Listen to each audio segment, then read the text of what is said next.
Hello everyone, hello Jeremy, please show us your best blue light blocking lens. We are going to try three things. Yes. This one. The surface treatment. Yes. The water is hot, and the transition, surface, lens slightly closed. Hello? 2 seconds. I received a message on my phone from the 30th. I only got it this morning. Don't lose hope. I don't know, you had sent me a message saying that you were going to receive a package. Yes, it's good. They came to pick it up. Your colleague came to get it. It's never too late to do it for me. Exactly. So, surface treatment on this one. The blue clear. That one. Oh, sorry. What is that one? Is it this one? No. The blue clear is that one, isn't it? Transition, and the blue clear. All right. What are the differences between these three lenses? The first, the surface blue light blocker, is a protection that is semi-transparent on the lens and gives its bluish reflection, as we can see on the screen. The other is a material, so it's a coloration in the mass. We see that the green is a little tinted, so this one is the clear block, the third one. And the one in the middle, the transition, is a green that darkens in the sun. But the material of the green that darkens in the sun itself, the photochromic side, theoretically blocks blue light. All right, so in theory, the three greens here block blue light. So in order, that one, I'm going to say no. It's from there, supposedly. Yeah, okay. Then I have my little... So, in theory, it blocks... Okay, in theory, it blocks the light from screens. When we say the blue-green oil, which blue light is it? It's a blue light that is emitted by screens, so it won't filter. We can't see it on the screen. But actually, there is a slight head inside, a slight material that will filter. We will react to that. We might be able to measure it with your device. We can see that it is really cut by the... Yes, okay, so we will also test that. It's the test that is used, for example, to see if the green blocks blue light or not. So we can see it from here, you see. I see. So here, wait, we can't see it. Can you do it there? Yeah, but here, they won't see it at all. But the blue number, you see, it's not, yeah, okay, we'll just show it like this. Indeed, it passes through there. No change. It passes through. Blue clear. Okay. It's the third one, the blue clear, indeed. And if I go for that one, theoretically, then repeat until the end, it will darken the green for me. Yes, okay, because it's the transition. Exactly, okay. So, theoretically, it blocks this blue light. That's right. It feels more like a UV filter with a shade close to ultraviolet in that range of tones. But does this light resemble that of screens, that of car headlights, that of lamps? That's how it's sold to us. All right, it's sold to you like that. So we will see. If this lens, for example, blocks the light from that light, so we will look with a spectrometer. Here, we have a spectrometer to see what visible light is given to us on this photosensitive surface. Here we can see this artificial light with a peak of blue at 450 or 460 nanometers. We will look exactly 452 nanometers, the peak of artificial light. You can read it roughly here, 452. Okay, so theoretically, this lens, when worn indoors, blocks artificial light very little, but a little bit, maybe just a little. So let's look exactly at it. Here it is. I should have seen exactly. Well, let's look at this peak. Okay, but when it is a large point, the peak is large, of course. The photosensitive surface is still the same, no effectiveness with this lens. You decide to transition, which is for those who are fresh, those who are for the sun, and we are supposed to wear them indoors. In fact, it's in front of indoors. They are white, and when you have them, you look like you are coming from there. But we are exposed to artificial light during the day indoors, and otherwise outside it doesn't necessarily debate. But for the child, there you go, it's just to see. So, is it effective? A little better? No, not at all. Where do you see the amount? It's the same. In fact, we won't look exactly at the amount because it will depend on how far I place it. But overall, it doesn't burn. then the verb to block, which really must block the light. We will even test it on your screen, just behind. It's sad. There you go. We are going to do the test. Just this one. It's in Meyer's theory. So we are going to do the test. For example, here. It will be the same. What can I take the phone and then... Here, we are also exposed to artificial light, whether we like it or not. It's there. Well, maybe you won't really listen to it if it detects it. Yes, you still have the same amount. There you go. How? We are still at 452, right? No, that's still the case. It's always between 450 and 470 nanometers. It doesn't depend on, it's not at 452, maybe it's exactly at 450. You see, it's always a peak. When you see energetic white artificial light like this, it will always be between 450 and 470 or 480 nanometers. No effectiveness. We will try on. It emits less blue light, you can see that. It emits less artificial light, it is less powerful. It's a good PC. It actually emits really in trichrome, which is typical of screens, different from lighting LEDs. Here, we have the different distribution of colors with blue, green, yellow, and orange, red.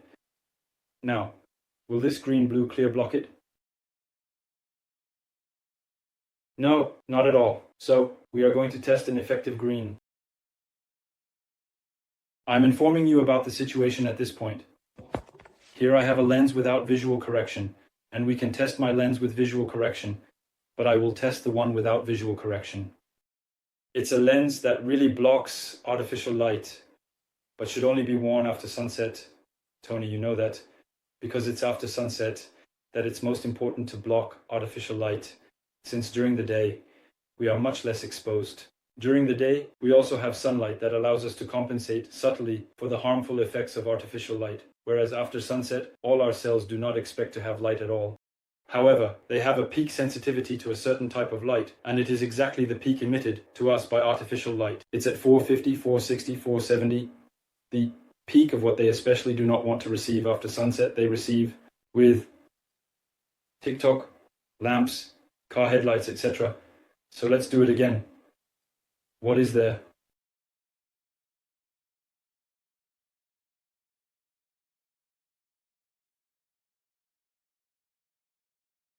Right now, this is not the best version of my lens, but we are still blocking blue, green, and yellow light. Right now, this light is super powerful. This is how it is. Look at my eyes. This is how it is. Compared to this artificial light, compared to this one too.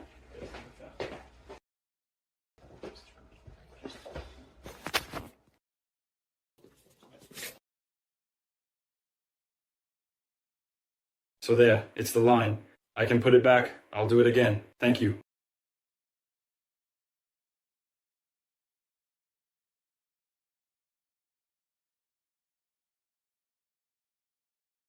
Here is the light that is blocked. The same goes for your screen. It is certain that this lens, if worn during the day, under the pretext that we are in front of a screen during the day, makes us feel very, very unwell. Because we need all wavelengths in our eyes and on our skin. After the blow I will speak loosely. We need all wavelengths in our eyes and on our skin during the day, progressively, with natural instinct.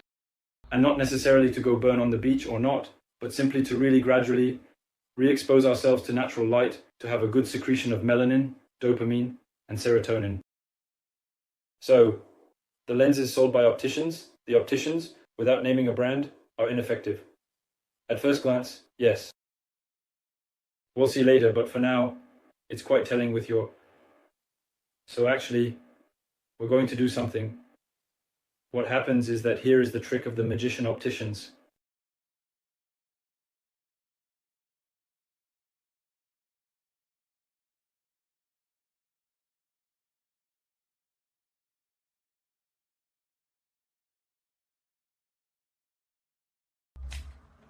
No, it doesn't block at all. So, does it increase the yellow? It indeed increased the yellow. Mr. President, but it's very important to understand the sorting they do with that. In fact, they tell you it's blue light, and they are not lying when they say it's blue light. but it's just not representative of artificial light. That is to say, we will do it like this, and I will do it on the photosensitive surface. I won't damage it. Look, hop. Here is where the peak is, basically. This emits at 410 or 400 nanometers. We will check exactly. It emits at 405 nanometers in this case. Most artificial lights are at 450, 460. 100% of artificial lights.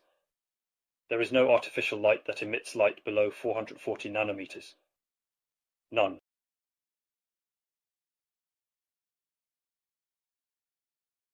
So, let's consider. It's true that it's quite harsh. I thought that compared to what you told me, I thought the transition blocked a bit more than the other, because in the end, this really gives the UV side really a very small violation, and that's why it gives even more space. In fact, these lenses block below 460 nanometer, so they block ultraviolet light. They block a small part of blue light, but not artificial light, not the light that disappears from the artificial. This means that in addition to being ineffective lenses, if we think that ultraviolet light is important for our health, which is the reason why people will get another pair, if we think that ultraviolet light is important for our health, these are actually lenses that are also harmful. And then it leads into a whole debate about what ultraviolet light does regarding cataracts, what ultraviolet light does concerning skin cancers. And in fact, I have a deregulated exposure. That is to say, it's the zero all of a sudden. And going gradually is not bad. It's vital. We are not sunlight. We are not sunlight, but there is a little bit by the Seine, a little bit in the parks. After I see... Basically, these are anti-UV lenses. For the others, a little bit anti-blue UV. But not enough. It's not coherent at all for our way of life. And in the end, it's like putting clouds in front of your eyes. A little at the bottom, it's about seeing them swallow, blocking a bit of blue light, and getting a little in the blue sky. We realize it, but there isn't enough to act or to research. But in the end, the consequences are really there every day. For example, for seasonal depression, stress management, and other things, hormones, and there you go. Good demonstration. Could you take the opportunity to have a little presentation of Jeremy, an optician partner in Paris, at Optique Longchamp? Yes, absolutely. Hello. Yes, no problem. Okay, Jeremy. Hello. I am an optician in Paris in the 16th arrondissement. I met Lois by chance when he came into my shop, and I really connected with his project and ideas that should help a lot of glasses wearers regarding everything related to artificial light. So, I am an optician optometrist, which means that in addition to my BTS, I have an amateur degree in optics. I admit that I learned quite a bit from Lois, who brought up misconceptions that we have in the world of optics. So it was quite nice to converse with him. And then we came to work together on the next designs. It will be a great pleasure for us to work together. Thank you very much, Jeremy. I am honoured by your trust, which I must say is quite early, and it means a lot to me. Thank you very much. You're welcome.